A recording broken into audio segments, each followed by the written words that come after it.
Visas technikos mokslų daktaro Ryčio Zautrus gyvenimas susijęs su automobiliais. Vilniaus Gedimino technikos universitete įgijęs automobilių transporto specialybę, o vėliau sėkmingai apgynęs mokslų daktaro disertaciją, vyras ir dabar bendradarbiauja su šia aukštąja mokykla, dėsto Alytaus kolegijoje.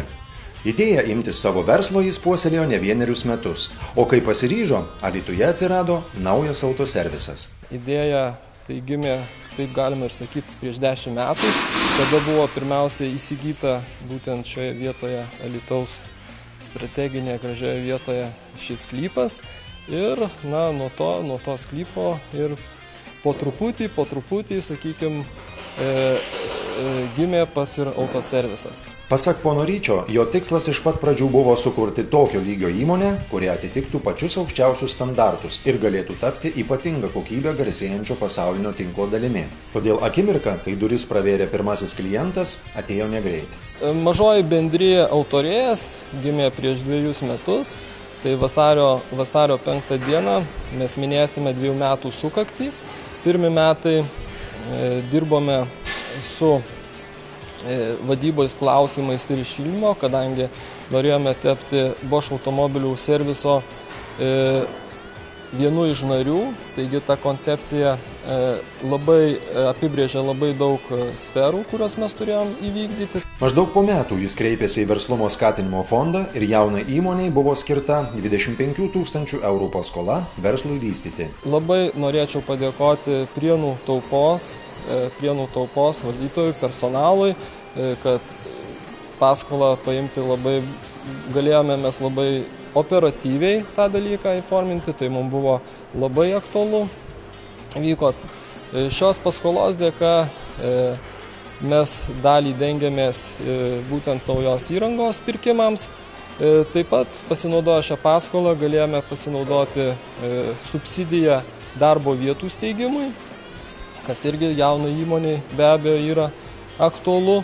Autoserviso įkūrėjo teigimu, lengvatinė paskola, kurios didžioji dalis, net 95% palūkanų kompensuojama, leido laisviau disponuoti savo lėšomis ir dalį jų skirti plėtrai bei norimai teikiamų paslaugų kokybei pasiekti. Didelį labai dėmesį mes skiriame būtent darbuotojų apmokymui. Darbuotojai yra siunčiami į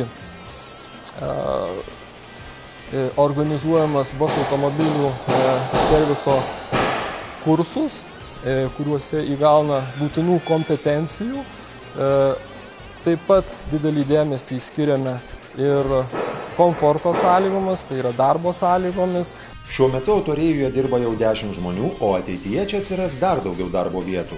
Norinčių dirbti jaunoje įmonėje, atrodo, irgi nepritrūks. Dabar dirbu beveik metus laiko, praktiškai nuo pat įmonės atsidarymo dienos beveik. Seniau esu dirbęs panašiose srityse, prie automobilių remonto. Tiesiog čia atėjau, įsidarbinau, čia patiko nauja įmonė, nauji įrankiai, įranga.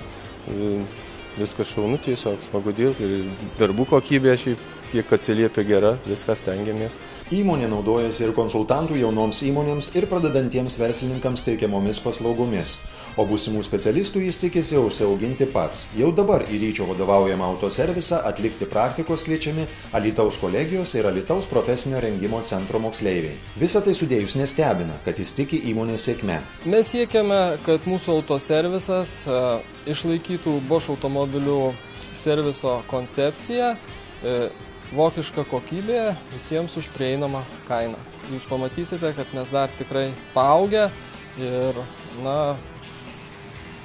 ne tik paaugę fiziškai, bet mes būsime paaugę ir žmogiškaisiais ištekliais, ir technologijom naujom, ir aišku klientūra. Verslumo skatinimo fondo teikiama lengvatinė paskola verslo pradžiai ar plėtrai, kuri teikiama su Invegos garantija, nuo 2010 metų pasinaudojo beveik 1100 įmonių.